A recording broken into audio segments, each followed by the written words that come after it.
The lung's purpose is to get oxygen to your red blood cells.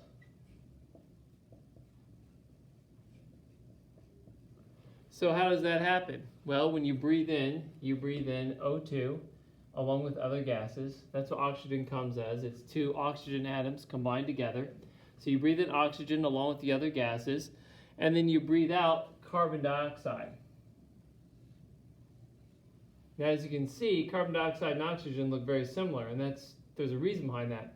The oxygen you breathe in gets into your red blood cells and helps them do some work and helps you use your energy. But then it also attaches carbon, or your body attaches carbon to the oxygen. Carbon's a byproduct of metabolism. It's something you need to get out of your body. And so your body attaches carbon to the oxygen as carbon dioxide, and you breathe that out. So kind of the lungs have two things. They help you bring oxygen to your red blood cells, and they help you get rid of the carbon as well. So what are your lungs and how big do you think they are? Your lungs are located kind of in the middle of the chest. So if this is my human Bob, who's always my helper for these types of things. Hey Bob, looking good there, buddy. The lungs are going to be located right behind your rib cage, because the rib cage's whole point is to protect your lungs and keep you safe and keep that area protected. Like when you catch a football or maybe you're playing a sport and you get hit in the chest, your rib cage protects the lungs and the heart from damage.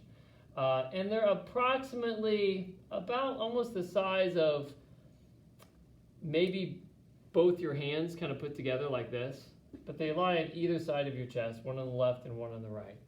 Most people think that the lungs are actually these big inflatable balloons, but they're not like that at all. They're more like sponges. And inside the lungs are these tiny little sacs called alveoli. And that's actually these little sacs that are inside all throughout the lungs, which is a kind of a spongy substance. The O2 goes in through those little sacs, and the carbon dioxide comes out of those little sacs. That's where the gases are exchanged. And just as a side note, that's why it's so important that people don't smoke or use vapes or anything like that, is whenever you take in oxygen or take in smoke that's not supposed to be there and it goes down into your lungs don't like that, and it can actually cause these alveoli to shrink up and become useless, which makes it harder for you as a person to get oxygen and get rid of carbon dioxide. So that's kind of a basic run through of the lungs. There's a lot more to them. They're super important for you to live, but those are the basics. I hope this helps you fill out your information section.